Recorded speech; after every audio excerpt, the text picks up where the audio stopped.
Welcome to AK news. నేటి సమాజంలో మానవతా విలువలు మంటగలిసిపోతున్నాయి. అవసరానికి తీసుకున్నటువంటి బాకీ డబ్బులు అడిగినందుకు హతమార్చిన సంఘటన పెద్దపల్లి జిల్లా ముతారంలో చోటు చేసుకుంది. పెద్దపల్లి జిల్లా ముతారం మండల కేంద్రంలో గత నెల 8వ తేదీన బావిలో మూటలో దొరికిన మహిళ అప్పు అడిగినందుకే మహిళను హత్య చేశారని గోదావరిఖని ఏసీపీ మడత రమేష్ పాత్రికేయుల సమావేశంలో తెలిపారు.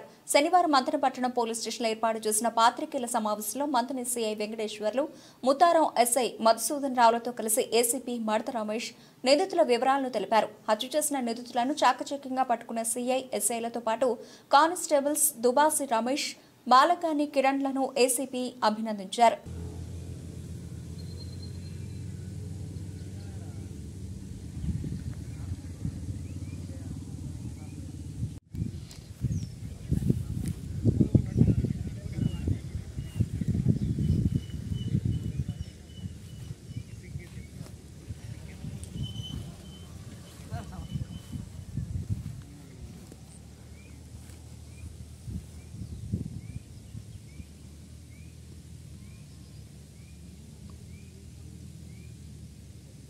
ఈ నెల 8వ తారీఖు నాడు ముత్తారం నుంచి పారుపల్లి పోయే రహదారి పక్కన ఉన్నటువంటి ఒక బావిలో ఒక మూట ఉంది, అనుమానాస్పదంగా ఉంది అనేటువంటి ఇన్ఫర్మేషన్ మీద ఇమ్మీడియట్గా పోలీసులు అక్కడికి రష్ అయ్యి ఆ బావిలో నుంచి మూటను తీసి పరిశీలించగా ఒక స్త్రీ యొక్క మృతదేహాన్ని ఆ మూటలో కట్టి పెట్టి దాంట్లో పడవేసిన ఇన్సిడెంట్ మీద మేము ముతారం పోలీస్ స్టేషన్ లోపల ఒక హత్యా నేరం నమోదు చేసి దర్యాప్తు చేయడం జరిగింది.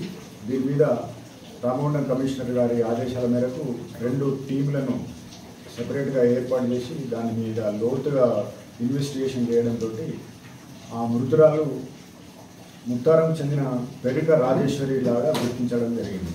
ఆ పెరుక రాజేశ్వరి అనేటువంటి స్త్రీ 65 సంవత్సరాలు గల స్త్రీ.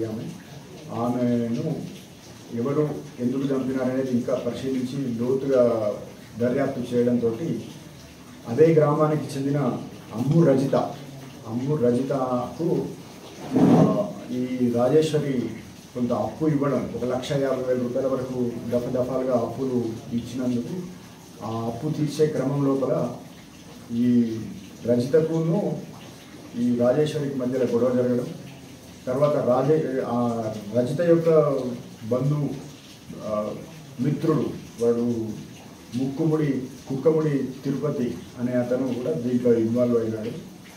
ఈ కుక్కముడి తిరుపతి రజిత కలిసి ఆమెను అప్పు డబ్బులు ఇస్తామనే నెపంతో ఇంటికి పిలిపించుకొని ఆమెను చంపి ఆ మూట కట్టి ఆమె భర్త సహాయంతో, రజిత భర్త అమ్ము రవి, వీళ్ళు ముగ్గురు కలిసి ఆ మృతురాలిని గోనె సంచి లోపల మూట కట్టి దాన్ని తీసుకెళ్ళి బావిలో పడేసినట్టు మాకు పరిశోధనలో తేలింది.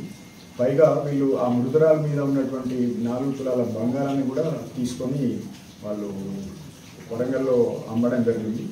ఈరోజు ఆ ముగ్గురిని కూడా అరెస్ట్ చేసి ఇప్పుడు కోర్టులో ప్రవేశపెడతా ఉన్నాం.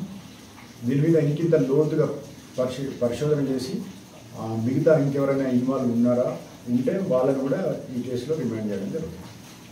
ఆమెను మెడల్ బట్టి పిసికి చంపడం జరిగింది. ఇప్పుడు అప్పులు ఇప్పిస్తామనేటువంటి నెపంతో అప్పు వెనక్కి తీసుకో అని చెప్పి తీసుకొని ఆమెను మెడల్ బట్టి పిసికి తిరుపతి ఎవడైతే ఉన్నాడో బాగా ఇట్లా బట్టి పిసికి చంపిన తర్వాత ఆమె భర్త సహాయంతో రజిత భర్త సహాయంతో వాడు తిరుపతి 3 సంచులలో కట్టగట్టి దాన్ని ఆ బావిలో లావణ్య ఇంట్లోనే, రజిత వాళ్ళ ఇంట్లోనే చంపారు. మనకు శవం దొరికింది 8వ తారీఖు జరిగింది, కానీ యాక్చువల్గా ఇన్సిడెంట్ జరిగింది మాత్రం 5వ తారీఖు. ఆ రోజు కంటే 3 రోజుల ముందు 5వ తారీఖు సాయంత్రం. దీని అంతటి కారణం ఏంటంటే ఆ డబ్బులు